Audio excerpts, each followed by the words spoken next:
네. 오늘 우리에게 주시는 하나님의 말씀은 창세기 1장 1절 말씀이에요. 감송하는 말씀이죠.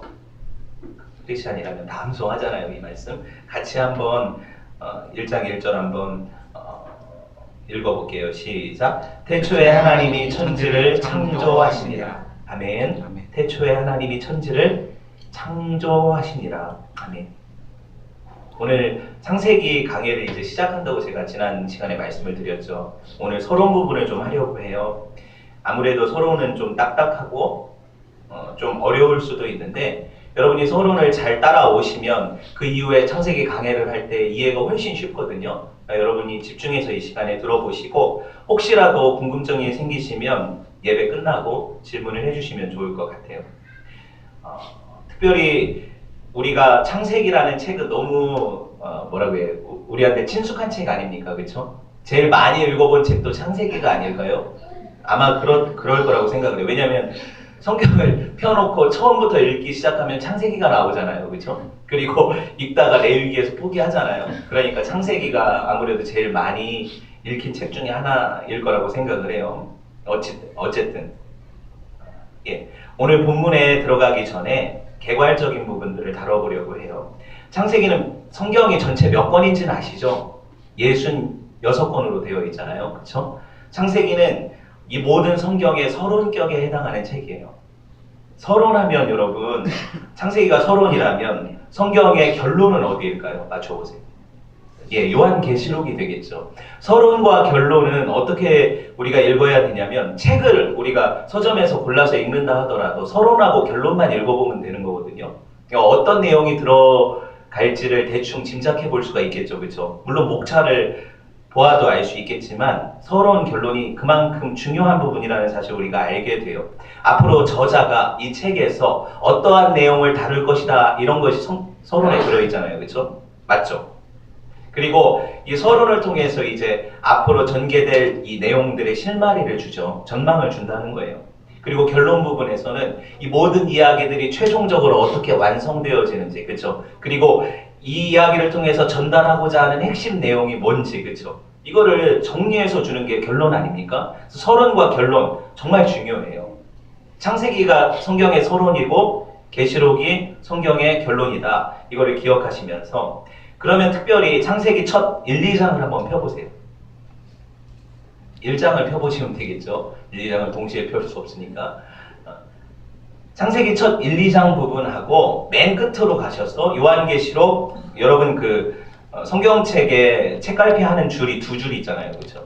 두 줄을 가지고 한번 껴보세요. 1, 2장에 하나 껴놓고 계시록 끝 21, 22장이거든요. 성경의 마지막 말씀이 뭐예요? 아멘이죠. 아멘. 그렇죠? 우리말 성경은 아멘으로 되어 있어요. 21장, 22장까지로 되어 있는데 제가 왜 여기를 펴보라고 하냐면 나중에 집에 가셔서 꼭 이번 주에 이 창세기 1, 2장 부분하고 계시록 21장, 22장 부분을 한번 읽어보세요. 비교하면서 읽어보세요. 얼마나 비슷한 내용들을 담고 있는지 놀라게 될 거예요. 창세기 저자는 누구예요? 모세로 알고 있죠. 계시록 저자는 누구예요? 요한으로 알고 있죠. 그 사이에 갭이 얼마나 돼요?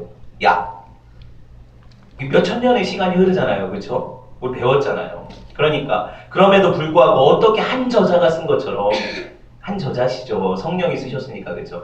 한 저자가 쓴 것처럼 이렇게 숨이 일괄이 되는지를 우리가 보셔야 돼요. 자, 몇 가지 예를 들어볼게요. 하나님이 이 창세기에서 맨 처음 동산을 창조하시죠. 이 창조하신 아름답고 풍요로운 동산 이름이 뭐예요? 에덴이라는 동산이 있어요. 이 동산이 나오고 이 동산은 바로 하나님을 예배하는 성소, 교회의 모형이 되고 또 나아가서는 이 풍요로운 동산이 바로 천국의 모형이에요. 그걸 아시나요? 그죠? 아셔야 돼요. 그런데 나중에 어떻게 돼요? 계시록에 보면 새 하늘과 새 땅이 내려오고 거기 새 예루살렘이 있는데 이곳이 하나님을 예배하는 성소가 되고, 그쵸? 그리고 이것이 바로 천국이 된다는 거예요. 그러니까 천국이 나온다는 거죠. 교회가 나온다는 거예요.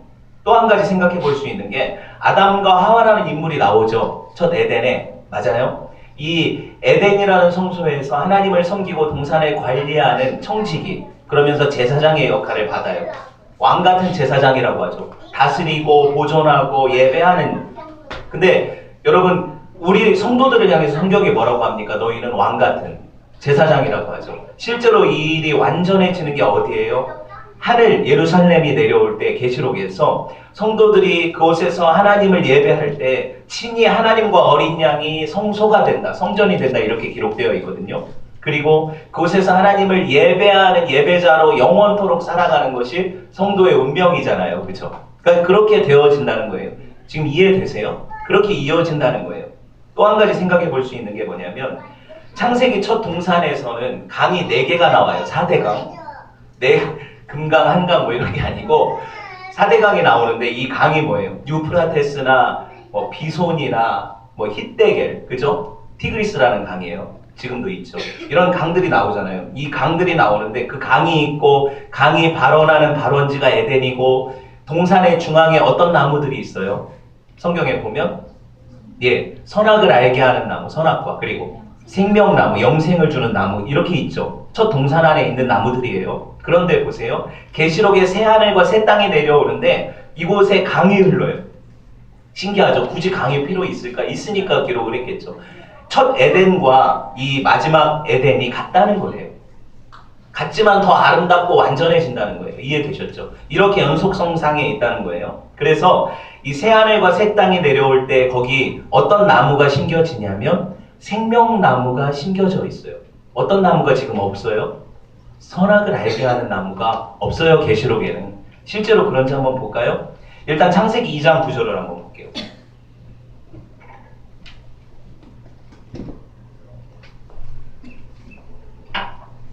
창세기 2장 9절 펴보셨어요? 같이 읽어봅시다. 시작. 여호와 하나님이 그 땅에서 보기에 아름답고 먹기에 좋은 나무가 나게 하시니 동산 가운데에는 생명나무와 선악을 알게 하는 나무도 있더라. 강이 에덴에서 흘러나와 동산을 적시고 거기서부터 갈라져 내 근원이 되었다. 이렇게 기록되어 있죠. 실제로 계시록 22장 22절을 가보세요. 계시록 22장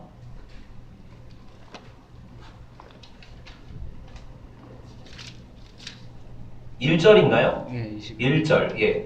22장 1절을 보세요. 또 그가 수정같이 맑은 생명수의 강을 내게 보이니 하나님과 및 어린 양의 보좌로부터 나와서 길 가운데로 흐르더라. 강 좌우에 뭐가 있어요? 생명나무가 있어. 12가지 열매를 맺되 날마다 그 열매를 맺고 그 나무 잎사귀들은 만국을 치료하기 위해 있더라. 있죠? 지금 창세기랑 계시록 펴놓고 보는 거잖아요. 그렇죠? 제가 뭔 얘기를 했어요? 이게 서론이고 이게 결론인데 서로가 숨이 쌍과를 이룬다고 얘기하는 거잖아요. 그렇죠? 그래서 하나님의 이 계시의 책이 얼마나 완전한지를 보는 거예요. 수천 년이 시간이 흘러서 계시록이 기록되었어도 창세기의 결론을 이룬다는 거죠. 저자가 달라도. 그렇죠? 너무 신기하지 않습니까? 그 본론은 뭐예요? 출애굽기부터 계시록 이전 책이 뭔가요? 예, 요한 1, 2, 3서? 유다서 아니에요? 예, 여기까지. 그렇죠? 이게 본론 부분이라는 거예요. 우리가 서론하고 결론을 같이 이렇게 비교해 보면서 앞으로 전개될 본론이 어떤 것인가를 유추해 볼 수 있겠죠. 어렵진 않아요. 제가 하는 말들이. 그러니까 여러분들이 좀 이렇게 집중해서 한번 따라와 봅시다. 또 비슷한 게 뭐가 있습니까? 그러면 창세기 첫 동산에서는 부부관계가 나오죠. 누구와 누구? 아담과 하와. 하와는 갈비뼈로 만들어서 아담에게 데려오고 넌 내 뼈 중에 뼈요 살 중에 살이라 하면서 결혼하고. 그쵸? 신기한 이야기가 나오는데 왜 하필이면 거기서 결혼 이야기가 나올까? 계시록에 결혼 이야기가 나온다는 거죠. 계시록 19장을 보면 어린 양의 혼인잔치가 나와요. 어린 양이 누구예요? 우리 위에 죽으신 예수 그리스도. 그리고 신부는 누구일까요? 바로 교회인 성도들을 얘기하죠. 그러니까 이 혼인의 모티브가 창세기에서 계시록으로 이어진다는 얘기예요. 이걸 한번 찾아봅시다. 창세기 2장 24절 보세요. 오늘 서론이라고 했어요. 1장 1절부터 설교하지 않을 거예요. 창세기 2장 24절 보세요. 읽어봅시다. 시작. 이러므로 남자가 부모를 떠나 그의 아내와 합하여 둘이 한 몸을 이룰지로다. 하나님이 아담을 창조하시고 나서 하신 말씀 아닙니까? 근데 아담의 부모가 있어요. 엄마를 어떻게 떠나요? 부모를 어떻게 떠나요? 아담이 부모가 없는데 부모를 어떻게 떠나요? 이해돼요, 제 말이? 부모가 없잖아요. 떠날 수가 없잖아요. 이거 뭘 얘기하려는 거냐면 앞으로 전개될 하나님께서 어떠한 방식으로 교회를 신부 삼으시는가를 보여준다는 거예요. 실제로 아담이 예표하는 것이 예수 그리스도 아닙니까? 하늘 보좌를 버리시고 이 땅에 오신 분. 부모는 누구예요? 하나님, 성부 하나님, 그쵸? 그 부모를 떠나는 건 누구예요? 예수 그리스도시죠. 우리의 신랑 되신 예수님이 하나님을 떠나서 어떻게 신부되는 교회와 연합하는지를 보여준다는 거예요. 이해되세요? 집중하셔야 돼요. 그렇게 되어서 결국에 어린 양의 혼인잔치를 보면 완결되어지는데 하나님 아버지 앞에서 어린 양과 신부가 예비되어서 결혼하게 되죠. 이 이야기의 전개, 그 과정 가운데 신부를 어떻게 컨택을 하고 그 신부를 어떻게 아름답게 단장을 해서 이 하늘 결혼식까지 끌고 가는가 이야기가 본론인 거예요, 성경에. 이해되세요? 이렇게 이해를 하셔야 돼요. 그래서 여러분 계시록 19장 7절 한번 보세요. 어린 양의 혼인잔치 부분이에요. 계시록 19장 7절. 성경을 한번 찾아보세요.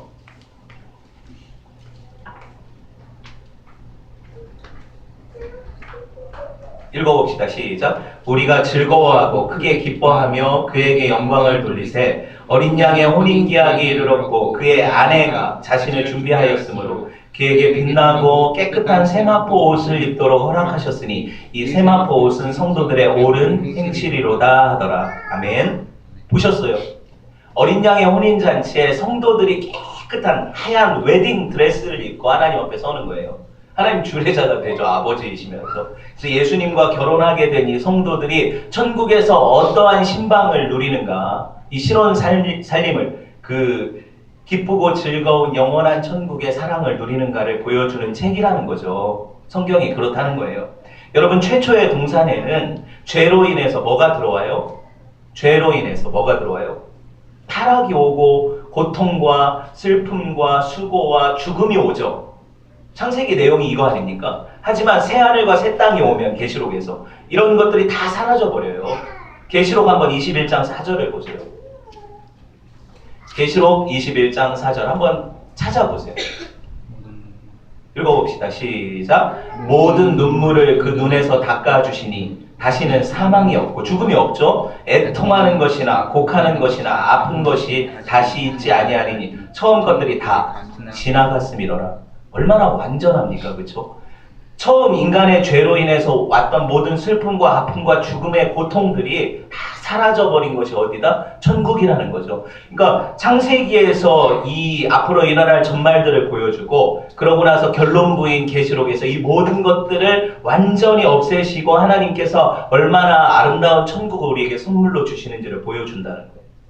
이해되셨죠? 성경은 이렇게 읽어야 돼요. 그러면 이 본론부에서 행해지는 모든 내용들을 우리가 유추해 볼 수 있다는 거예요. 아, 어떻게 진행되고 그 하나님께서 어떻게 자기의 신부를 컨택하셔서 만들어 가시는 과정이 어떻게 되어지는구나, 이걸 보여주는 것이 성경이라는 거죠. 창세기는 한 민족을 통해서 이걸 보여주죠.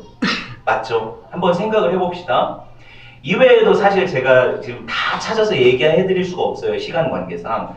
얼마나 이 한 권의 책으로서 결론과 이 서론이 이렇게 이어져 내려가는지를 볼 수 있다는 거죠. 이미 하나님께서는요, 영원 전부터 당신의 작정을 가지고 계시다고 하죠. 작정이 뭐라고 합니까? 하나님의 그분의 의지의 계획에 따른 영원한 목적이라는 거예요. 하나님이 세상을 창조하실 때 아무런 계획 없이 그냥 이거 만들어 볼까? 저거 괜찮은데 저것도 만들어 볼까? 이렇게 만드신 게 아니라 하나님이 모든 목적을 가지고 세상을 창조하시는데 이 목적이 결말하는 부분이 뭐냐면 하나님의 완전하신 천국을 결말하기 위해서 만드셨다는 거예요. 그러면 하나님이 창조가 먼저냐 종말이 먼저냐 생각할 때 우리는 시간 속에 살기 때문에 시작이 있고 끝이 있다 이렇게 생각하죠.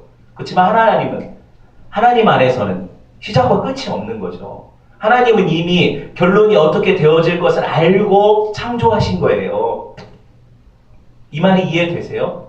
그러니까 하나님이 인간이 범죄할 줄 모르고 창조하셨다가 범죄하니까 이걸 어떻게 하지? 쟤네들 어떻게 구원하지? 예수를 보내야 되겠다. 그래서 구원해야 되겠다. 이런 식으로 수습하신 게 아니라는 거예요.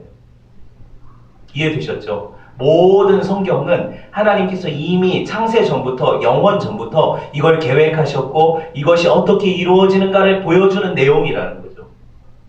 이해하셔야 돼요. 여러분, 그래야 성경을 우리가 볼 때 하나님께서 보여주시고자 하는 이 모든 것들을 조금씩이라도 이해할 수가 있는 거예요. 또 한 가지 생각을 해봅시다. 여러분, 하나님이 그 역사의 주관자시라는 거 우리가 믿잖아요. 세상에서는 이 역사를 히스토리라고 하잖아요. 다 알잖아요. 그렇죠? 근데 우리 믿는 성도들은 이 역사를 히즈 스토리라고 부르잖아요. 그렇죠? 그분의 이야기다 그렇게 부르잖아요. 왜 이게 가능하냐면 이 역사가 그냥 흘러가는 게 아니기 때문에 그래요. 인간들끼리 이 일들을 지지고 볶고해서 이 일들이 나타나는 게 아니기 때문에 그래요. 왜냐하면 하나님은 창조하시고 멀리 떨어져서 아무 상관 안 하시는 하나님이 아니시라는 거죠. 인간의 역사 가운데 나라의 흥망성쇠를 주관하시고 역사에 깊이 개입하시면서 한 사람 한 사람의 삶을 인도해 가시는 과정이 있어요. 그렇죠? 이걸 섭리라고 하잖아요. 그렇기 때문에 이 성경에 나타난 모든 이야기는, 아니 이 세계사에 나타난 모든 일들, 개인사에 일어난 모든 일들은 하나님의 작정 안에 있는 거예요. 여러분, 이거를 이해를 하셨으면 좋겠어요. 여러분, 이제 창세기 한번 다시 보세요. 표제, 혹시 여러분 NIV나 영어 성경을 가지고 계신 분은 영어 제목 창세기가 뭐로 되어 있는지 볼 수 있을 거예요. 뭐예요?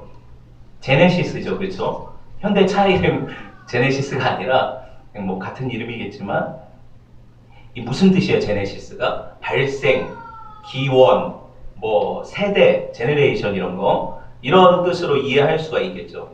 여러분, 왜 이 발생, 기원, 세대라는 제목을 가지게 됐냐면, 원래 성경 히브리어로 기록되어 있잖아요. 구약 성경이. 근데 히브리어를 못 쓰는 유대인들을 위해서 기원 전에 70명의 학자들이 모여가지고 알렉산드리아에서 번역을 했어요. 성경 번역을 헬라어로. 그 당시에 다 쓰는 헬라어로 번역을 했어요. 이 헬라어 번역본을 우리가 뭐라고 부르냐면 70인역이라고 불러요. 70인이 번역했다 해서 70인역이에요. 이 헬라어 번역은 구약 성경이거든요. 구약을 헬라어로 번역을 했는데, 그때 이 번역하면서 제목을 어떻게 달았냐? 이 제목을 게네세우스라고 달았어요.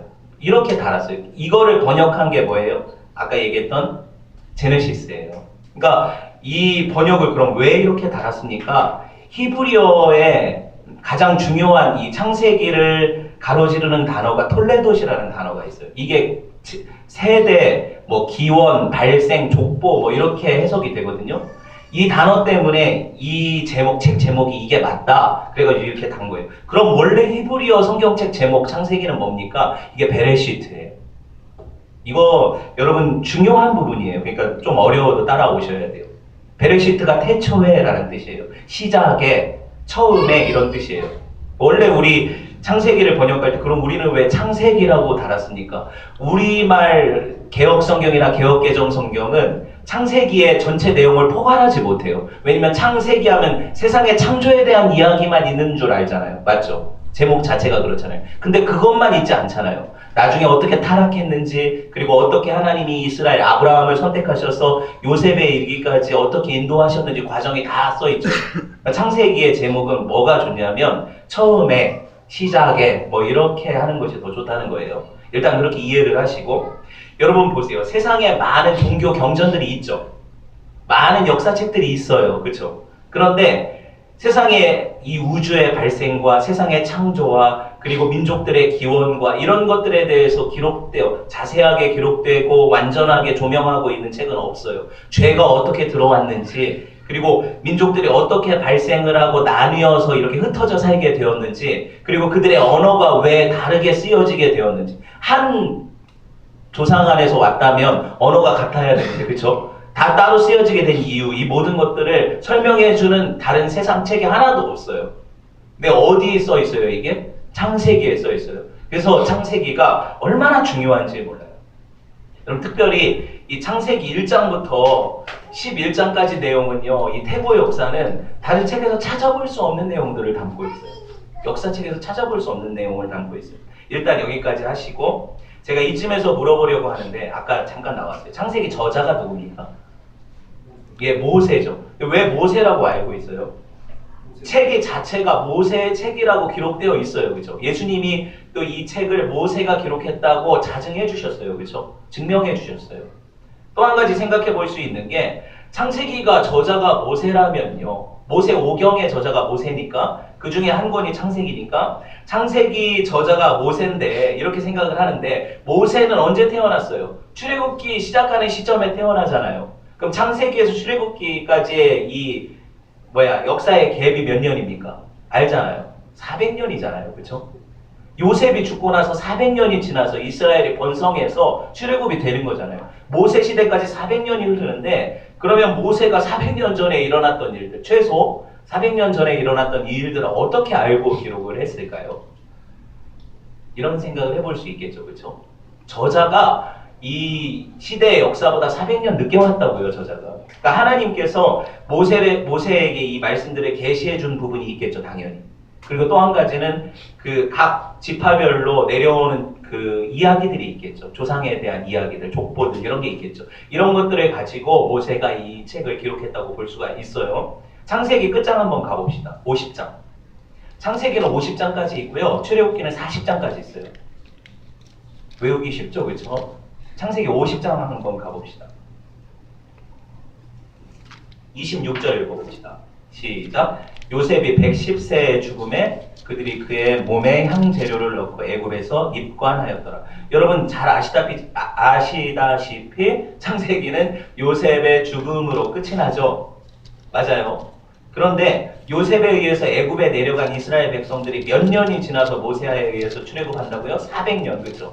400년의 갭이 있다는 거예요. 그래서 여러분 창세기를 비롯한 모세오경의 저작 연대를 BC 1447년으로 상정을 해볼 수 있어요. 1447년. 근데 모세 생전은 보세요. 1447년에서 광야 유랑기 40년이 있을 거 아닙니까? 그렇죠? 그 시점으로 추론을 해보면 1447년에서 1406년 사이로 이 기록 연대를 추정해 볼 수 있다는 거예요. 뭐 중요한 건 아니지만 이거를 알아야 되는 게 뭐냐면 이 모든 것들 가운데 하나님께서 얼마나 철저하게 계획하셨는가를 볼 수 있다는 거예요. 제가 이거를 몇 가지를 증명을 해드리려고 해요. 참고로 유대인들은요, 모세 오경 있죠. 창세기, 출애굽기, 레위기, 민수기, 신명기를 한 권으로 읽었어요. 한 책이었어요. 한 두루마리였어요. 근데 우리는 5권으로 나눠 읽어서 오경이 되었잖아요. 그렇죠? 한 권으로 인식을 하고 있기 때문에 이게 한 책이라면 서론하고 결론하고 본론이 중간에 나타나는 모든 이야기가 통일성이 있어야 되잖아요. 한 책이라면. 실제로 통일성이 있다는 거죠. 보세요. 요셉의 이야기로 끝이 나고 400년 후에 애굽에서 시작이 되죠. 출애굽기가. 출애굽기 1장을 보세요. 출애굽기 1장을 보면 애굽에서 종살이하는 이스라엘 백성들이 나오죠. 맞죠? 이렇게 이어지고 그리고 민수기는 뭐예요? 광야. 하나님께서 출애굽 시키셔서 광야의 여정을 기록하고 있고 신명기도 마찬가지예요. 그렇죠? 다 이렇게 연관성이 있다는 거예요. 그리고 여러분 한번 생각해 봐야 될 게 이 책의 첫 독자들이 누굴까 그러면 책을 이 모세오경 특별히 창세기를 이렇게 주실 때 하나님께서 누구를 들으라고 누구를 읽으라고 주셨을까요?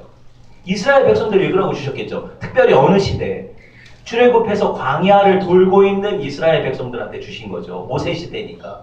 맞아요. 왜 이게 필요한지 제가 설명을 해드릴게요. 애굽에서 이스라엘 백성들이 뭐하고 살았어요? 하나님 섬기며 살았어요? 아니죠.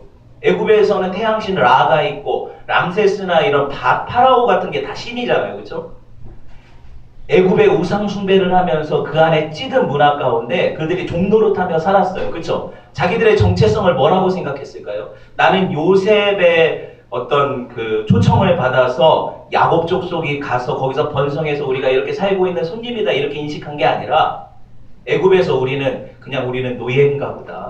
난 태어나면서부터 우리 엄마 아빠가 노예였고 400년이 지났으니까. 그쵸? 그래서 나도 종살이 하는 게 마땅한 이게 삶인가 보다 이렇게 인식하고 있었는데 갑자기 모세라는 사람이 나타나서 너네는 그런 백성이 아니야. 하나님이 선택하신 백성이야 하고 어떻게 해요? 출애굽 시키죠.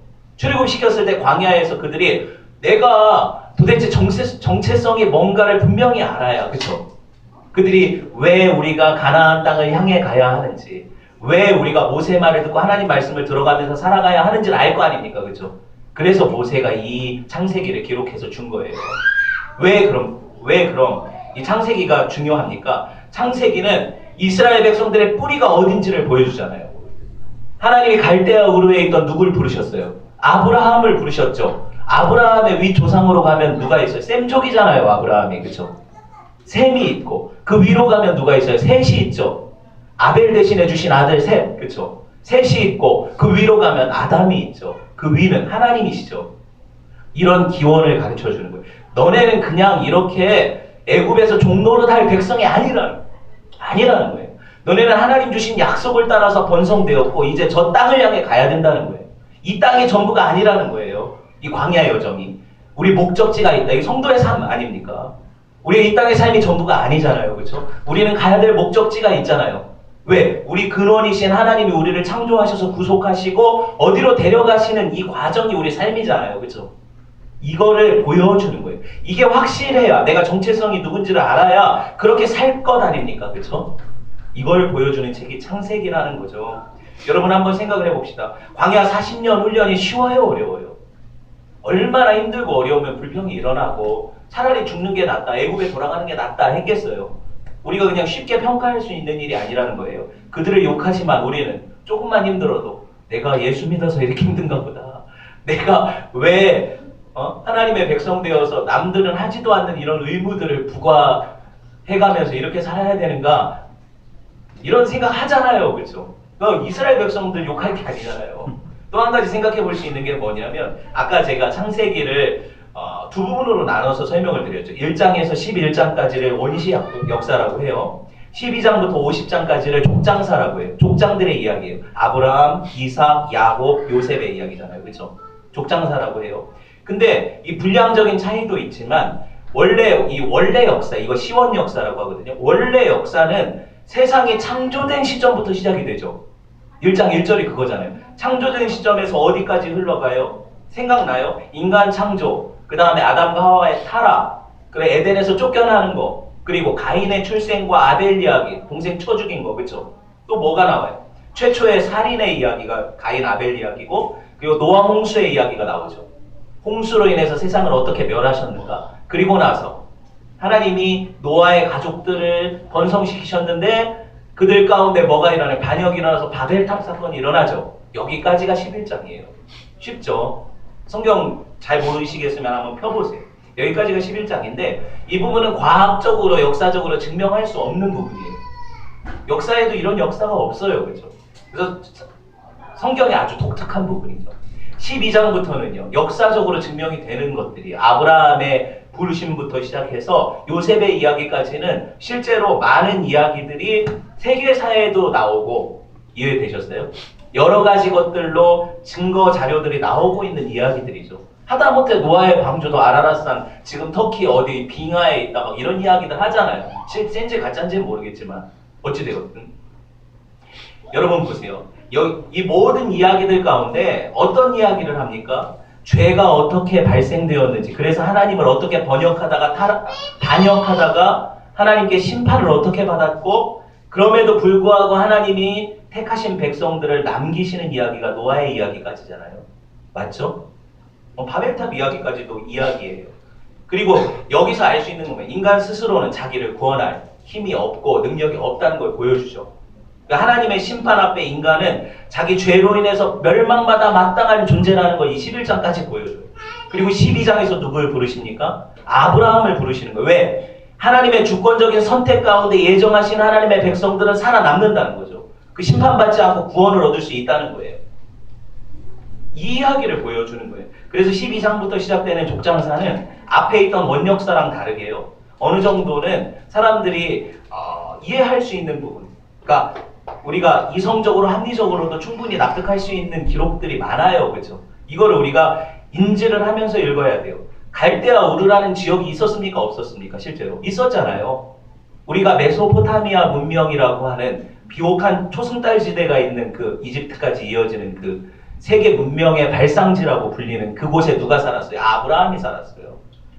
그런 아주 쉽게 말하면 어디예요? 미국의 최첨단 도시 뉴욕이나 이런 데 살고 있던 아브라함을 부르셔서 저 시골 어디야, 저 해남 땅끝으로 보내시는 거예요. 이런 이야기가 창세기 이야기예요. 그러니까 가고 싶어요? 인간적으로는 가고 싶지 않죠. 그런데 하나님을 의지해서 순종해 나가는 한 인간의 모습, 그리고 그 가족의 모습. 왜? 이삭이 있고 그 아들 야곱이 있고 그 12아들들이 있으니까 이런 모습을 통해서 하나님이 부르셔서 선택받은 백성들이 어떻게 세상과 구별돼서 하나님을 섬기며 살아갈 수 있는가를 보여주는 책이 창세기죠. 창세기 지금 이해되시고 계시죠? 이런 이야기를 하고 있는 거예요. 서론을 안 할 걸 그랬어요. 예, 그때 서론이 정말 중요해요. 그러니까 여러분 조금만 더 따라와 보세요. 창세기 아까 제가 얘기할 때 톨레도시라는 히브리 단어가 중요하다고 했어요. 이게 족보, 세대, 발생 이런 거를 볼 수 있는데 실제로 한번 1장 1절에서 2장 3절까지를 처음 부분이라고 보거든요. 창세기 서론 부분으로. 창세기의 서론이에요. 1장 1절에서 2장 3절. 그리고 나서 2장 4절 한번 읽어봅시다. 2장 4절. 읽어보세요. 시작. 창세기 2장 4절이에요. 못 따라오고 계신 것 같아요. 2장 4절 시작. 읽어보세요. 이것이 천지가 창조될 때 하늘과 땅의 내력이니 여호와의 하나님이 땅과 하늘을 만드시더라. 천지가 창조될 때 하늘과 땅의 뭐다? 내력이다. 이게 톨레도시라는 단어예요. 아시겠죠? 내력이다 이거예요. 그리고 나서 5장 1절 보세요. 5장 1절. 얼른 찾아보세요. 5장 1절 읽어보세요. 5장 1절 시작. 이것은 아담의 계보를 적은 책이니라. 이 계보가 톨레도시라는 단어예요. 번역이 다르죠? 근데 같은 단어라는 얘기예요. 그러니까 같은 뜻으로 번역할 수 있다는 거예요. 계보, 대략, 족보 이런 의미라는 거예요. 자, 그러고 나서 6장 9절로 가보세요. 6장 9절. 읽어봅시다. 6장 9절 시작. 이것이 노아의 족보니라. 노아의 자손들의 이야기, 족보가 나오죠. 이 족보가 톨레도시예요. 계보 똑같은 얘기예요. 대략, 내략 뭐 이런 거예요. 그리고 나서 10장 1절 읽어보세요. 10장 1절 시작. 노아의 아들 셈과 함과 야벳의 족보는 나오죠. 같은 단어라고 했죠, 제가. 족보. 그러고 나서 11장 10절 읽어보세요. 셈의 족보는. 이거는 셈의 족보, 계보, 계략 이런 얘기라고 했어요. 그 다음에 11장 27절 읽어보세요. 시작. 데라의 족보는. 데라는 아브라함의 아버지죠. 지금 뭐 얘기하는지 알겠어요? 창세기가 이렇게 구분된다는 거예요. 족보 이야기로 구분된다는 거예요. 데라의 족보는 하면서 아브라함 이야기가 나오겠죠. 그 후손의 이야기니까. 그러고 나서 어디로 가요? 11장 27절 했죠. 25장으로 넘어가는 거예요. 그 다음에 25장 12절 한번 보세요. 25장 12절 같이 읽어봅시다. 시작. 사라의 여종 애굽인 하갈이 아브라함에게 낳은 아들 이스마엘의 족보는. 여기 이스마엘 족보. 이게 아랍인들이죠 지금. 맞아요. 이 사람들의 족보가 나오죠. 짧게 언급이 돼 있어요. 그 다음에 어떻게 되냐면 25장 19절로 가서 진짜 약속의 후손이 누구의 족보. 읽어봅시다. 19절 시작. 아브라함의 아들 이삭의 족보는. 이삭 잘 듣고 있어요? 이삭의 족보는 이렇게 되어지고 있어요. 그렇죠? 맞죠? 그래서 이삭의 내력이 나오겠죠? 그 다음에 36장 1절로 가보세요. 36장 1절. 36장 1절. 성경 공부하는 것 같죠? 36장 1절 시작. 에서의 곧 에돔의 족보는. 에서는 누구예요? 야곱의 쌍둥이. 형이죠. 맞아요? 에서의 족보는. 이것도 선택받은 계열이 아니죠. 그러니까 짧아요. 그렇죠? 보면 알 수 있죠. 그 다음에 37장 2절로 가서 누구의 족보? 37장 2절 시작. 야곱의 족보는. 자, 보셨어요? 창세기는 이렇게 구분할 수 있다는 거예요. 모든 계보들로 구분되는데 이 단어가 톨레도시예요. 그래서 이 단어를 통해서 10세대로 구분이 되죠. 천지의 족보, 아담의 족보, 노아의 족보, 노아 아들들의 족보, 셈의 족보, 데라의 족보, 이스마엘의 족보, 이삭의 족보, 에서의 족보, 야곱의 족보. 지금 살펴본 대로 중요한 거예요. 이걸 통해서 창세기를 전체적으로 구분해서 볼 수 있다는 거죠. 이거 앞으로 설교할 때 제가 이제 이 구분에 따라서 설교해 나가는 거예요. 그러니까 여러분이 이걸 이해하시고 들으셔야 된다는 거죠. 또 한 가지 한번 생각해 봅시다. 또 뭘 생각하겠다는 거예요? 계속 해야 돼요. 조금 더. 창세기 전체 주제는요. 간단하게 설명하면 이거 아닙니까? 창조와 타락과 구속이에요. 창조, 타락, 구속 이거 기독교 세계관이잖아요. 창세기에 다 드러나죠. 실제로 하나님이 창조하셨는데 인간이 범죄해서 타락했고 그 다음에 하나님이 그들을 구원하신다는 내용이잖아요. 창조, 타락, 구속. 이게 성경 전체 안에 들어간 맥락이거든요. 이걸 통해서 창세기를 볼 수 있다는 거예요. 하나님이요. 세상을 선하고 아름답게 지으셨는데 인간이 죄를 진 거예요. 그리고 나서 하나님이 계속해서 죄가 더해가는 인간들을 참을 수가 없어 노아의 홍수로 심판하시는 내용이죠. 맞죠? 그러고 나서 그럼에도 불구하고 노아의 자손들에게 그 8명의 노아의 8명 식구들을 살리셔서 다시 새로운 세대를 일으키시는 장면이고요. 마찬가지예요. 바벨탑 이후에는 누굴 부르신다? 셈과 아브라함을 부르신다. 이 내용이에요. 계속 심판과 그럼에도 불구하고 구원받은 백성들은 남는다. 이게 남은 자 사상 아닙니까? 그렇죠? 성경이 이야기한다는 거예요. 창세기에서 계보가 왜 중요하냐? 여러분, 하나님이 작정하신 이 구원의 계획을 뭐라고 해요? 구속사라고 하지 않습니까? 맞아요? 이 구속사가 여기 창세기 처음부터 힌트되고 있기 때문에 그래요. 한번 볼게요. 하나님께서 어느 계보를 통해서 메시아, 구원자이신 예수님을 보내실지 창세기가 보여준다는 거죠. 이거 원시복음 한번 봅시다. 창세기 3장 15절. 창세기 3장 15절.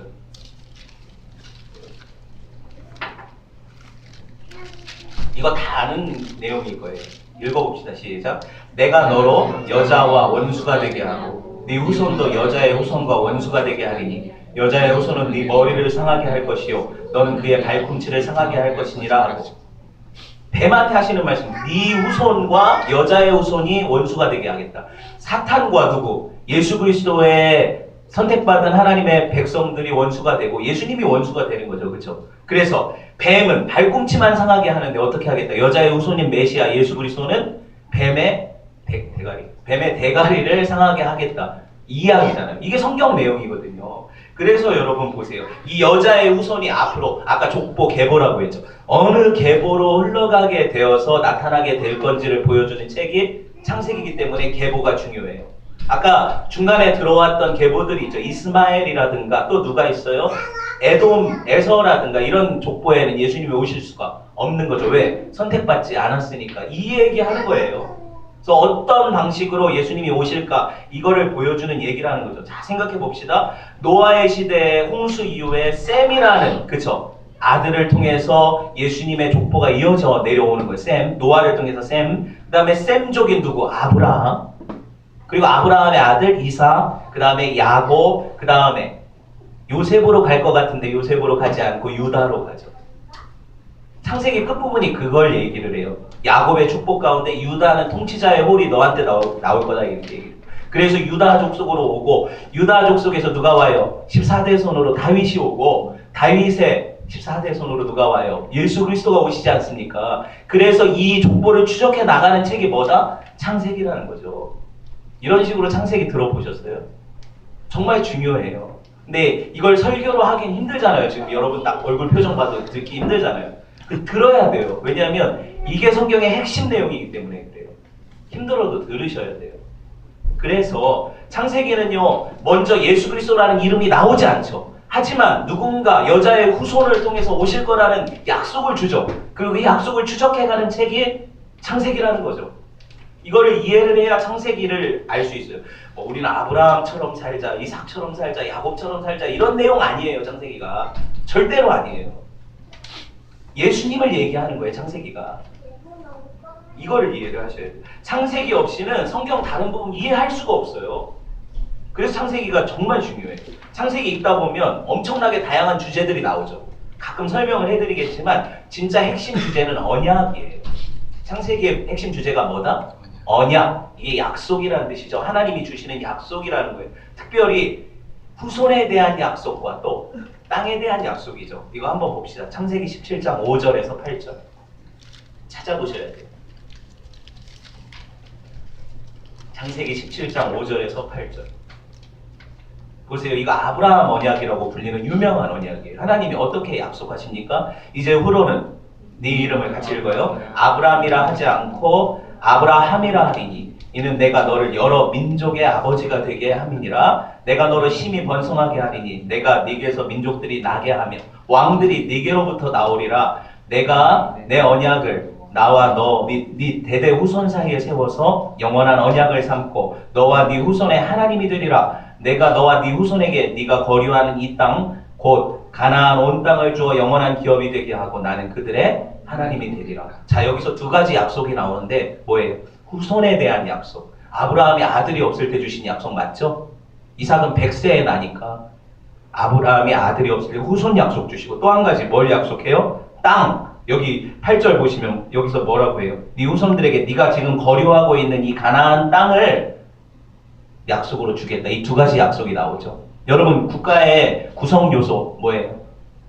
국민, 주권, 영토죠. 그래서 후손은 뭐예요? 국민이죠. 그리고 영토는 가나안 땅이죠. 하나님이 이 땅에서 하나님의 나라를 어떻게 이루실까를 보여주는데 그 주권은 누구에게 있어요? 하나님께 있다는 거죠. 이게 성경의 사상이고요. 이걸 따라오셔야 앞으로 이제 이야기들을 이해할 수가 있어요. 이 약속을 주신 분이 누굽니까? 하나님이세요. 그러면 약속을 하신 분이 신실한 분이시기 때문에 이 약속은 어떻게 될까요? 끝에 가서 이루어지죠. 이게 성경이에요. 여러분 그래서 이 주권적인 뜻에 따라서 하나님의 백성들이 어떻게 선택받아서 여러 가지 우여곡절 끝에 어떻게 약속의 땅으로 가고 어떻게 후손을 얻고 참 많은 이야기가 있잖아요. 아들을 못 낳을 것 같으니까 누가 들어가요? 하갈이 들어가서 이스마엘이 나오는 거 아닙니까? 그렇죠? 그럼에도 불구하고 하나님은 이삭이라는 아들을 예비하신 거잖아요. 여러분 리브가가 이삭과 결혼할 때 이삭 나이가 40살이었어요. 40에 리브가랑 결혼했어요. 리브가도 아이가 한참 동안 없어서 기도했어요. 그러다가 쌍둥이를 낳죠. 신기하네요. 쌍둥이를 낳죠. 보세요. 야곱. 그 중에 야곱 나오지 않습니까? 그 야곱이 결혼 한 번 하려고 20년을 수고하잖아요. 라반의 집에서. 그러다가 라헬 이렇게 얻어가지고 나머지 그냥 딸린 3명 더 마누라 얻어가지고 그래서 아랍 족속들이 아내를 4가지 두자고 얘기하는 거예요. 이슬람이. 야곱이 그렇게 아내가 4이 있었으니까. 이해돼요? 그런 얘기 하는 거예요. 근데 그거 말도 안 되는 얘기고 어찌됐든 야곱이 그러고 나서 라헬을 통해서 아들을 얻기가 얼마나 힘들었는지 하나님이 수태치 않게 하시잖아요. 기억나요? 그러니까 한참 지나서 라헬이 막 짜증내잖아요. 우리 언니를 이렇게 애기 낳는데 내 아가 언니잖아요. 근데 왜 나는 아기 안 주냐고. 그러니까 내가 하나님이냐고 막 승질내죠. 이런 장면이 있어요, 성경에. 근데 보세요. 그만큼 족장들이 약속을 받았지만 얼마나 아들 낳기가 힘들었는지. 하나님의 약속은 분명하지만 이 기다림의 시간이 얼마나 힘들었는지 보여주죠. 한 번도 그냥 순풍순풍 주신 적이 없다는 얘기예요. 성도의 삶이 이렇다는 거죠.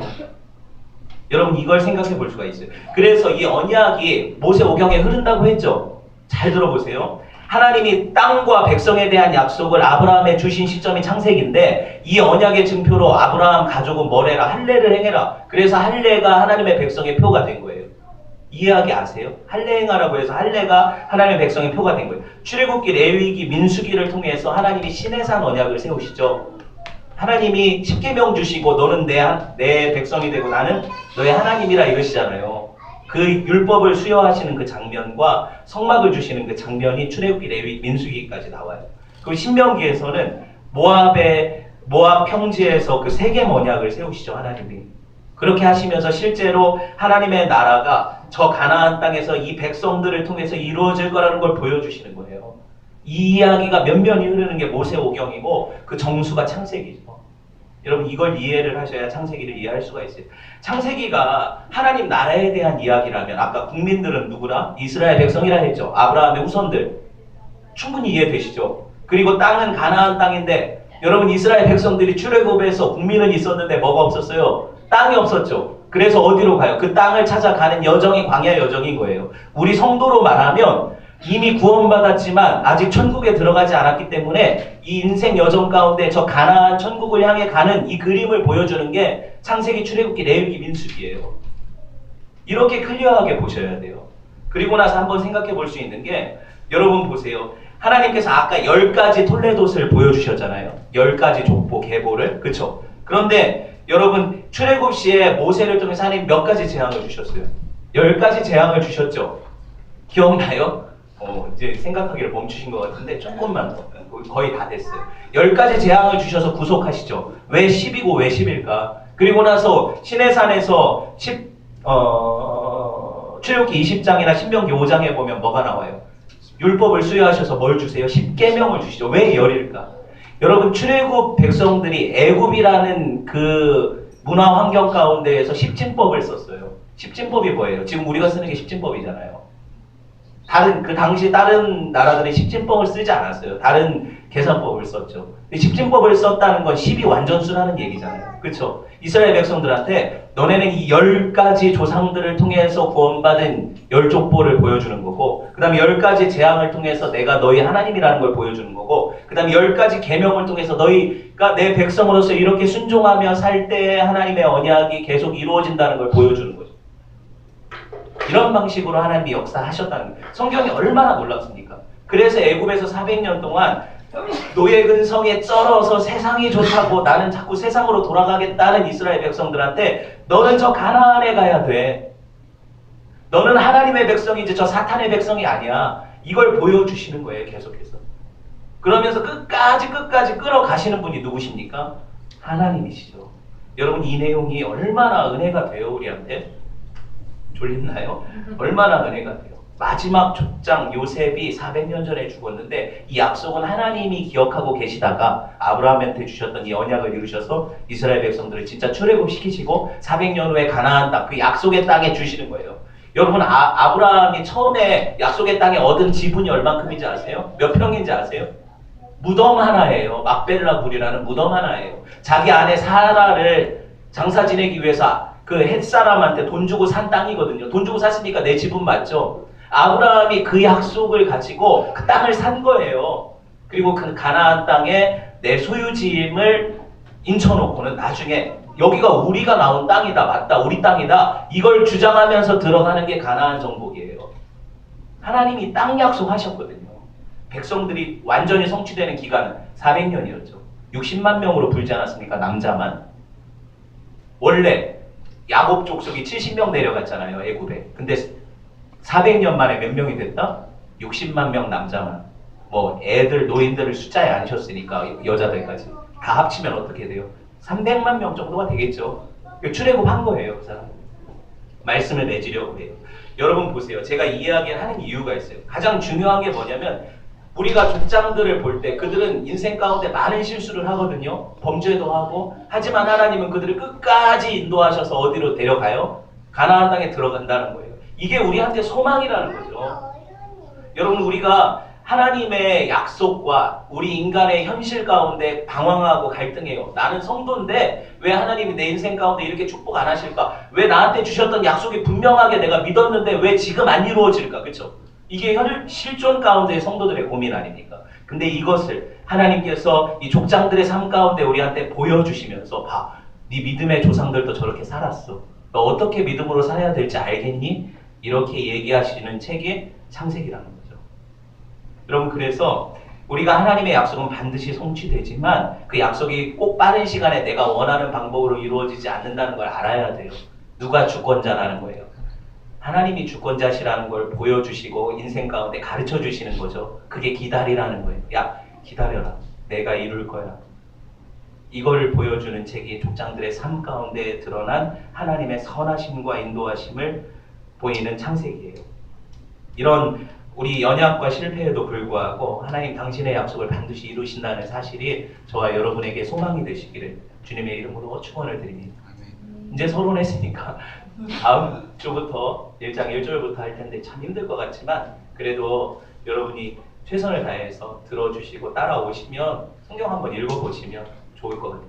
다음 주 오실 때는 창세기 아까 1, 2장하고 계시록 21장, 22장 아니면 창세기 전체를 다 읽으셔도 돼요. 그러면 이해하시기가 쉽겠죠. 그렇죠? 그래서 오셨으면 좋겠어요. 기도합시다. 하나님